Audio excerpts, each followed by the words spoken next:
May be ऐसा क्यों होता है कि कोई जैसे नया ऑर्गेनाइजेशन में आया, नए घर में आया या कहीं भी आपने देखा होगा कि वो अपनी चलाना चाहता है, सब कुछ मेरे अकॉर्डिंग चलेगा। मतलब मैंने बहुत सारे स्कूल्स में जॉब किया, बहुत जगह जॉब किया, तो सबको लगता है बस मेरी चलनी चाहिए, मेरे अकॉर्डिंग सब कुछ होना चाहिए।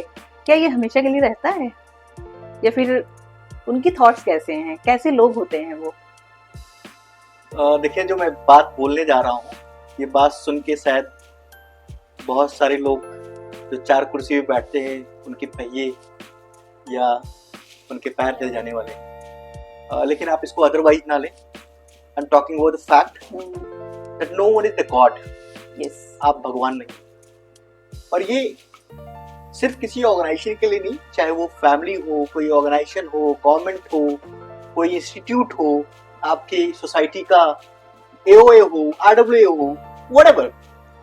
अगर आप ये समझ रहे हैं कि आप ही भगवान हैं और आपके करने से ही सब कुछ चल रहा है, आप नहीं करेंगे कुछ नहीं होगा, ये आपकी सबसे बड़ी गलत फहमी है। लेकिन लोगों की आदत होती है जो वो चार पहिए या चार पावे की कुर्सी पे बैठ जाते हैं। वो हर इंसान, मुझे लगता है कि हर इंसान कहना शायद गलत होगा, लेकिन लगभग मैक्सिमम लोग ऐसे हैं कि वो अहंकारी हो तब तक इंतजार करते हैं कि जब तक उनको लोग चार कंधे पे उठाने ना आ जाएं, तब तक बैठे रहना चाहते हैं, जो कि गलत है। और मैं एक और चीज बताऊं, मेरे एक मित्र हैं, आपको पता है, धीरज मिश्रा जी। तो उनके जीजा जी हैं, मैं उनके घर गया था, वो आए थे, तो उन्होंने एक बात बोली मुझसे कि कभी आप ठाकुर के घर आइए। मुझे वो बात इतनी अच्छी लगी ना, it just touched my heart कि ठाकुर जी का घर, हम क्या कहते हैं कि आप कोई हमारे घर आइए ना।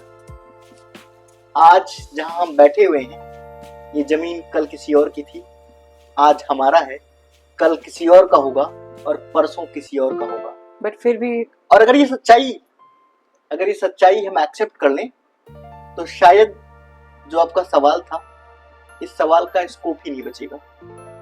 क्योंकि लोग अपने आप को ओनर समझने लगते हैं चीजों का, और जबकि हम किसी भी चीज को ओनर नहीं है, हम कस्टोडियन हैं। हमें एक ड्यूरेशन मिला है, उस ड्यूरेशन के बीच हमें उन चीजों का देखभाल करना है, और उसके बाद उसकी देखभाल करने के लिए कोई और आ जाएगा। और सच तो ये है कि मालिक तो हम अपनी सांसों के भी नहीं है, वो भी राम की कृपा से चल रही है। तो फिर किस बात का गुमान और किस बात का घमंड? Be grounded.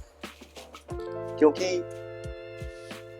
आप अगर जमीन से जुड़े रहेंगे तो आप वो कमाएंगे जो आप आसमान पे पहुंचने के बाद कभी नहीं कमा सकते। लेकिन शायद ये अहंकार, ये गुरूर लोगों की आंखों में पर्दा डाल देता है, जो उन्हें दिखाई नहीं देता।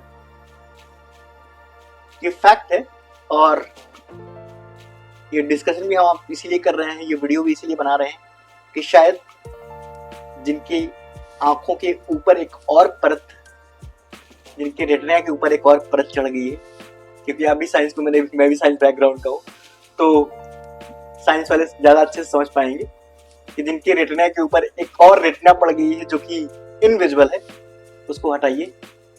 क्योंकि दुनिया कल भी थी, आज भी है और कल भी रहेगी, हम आप रहे या ना रहे।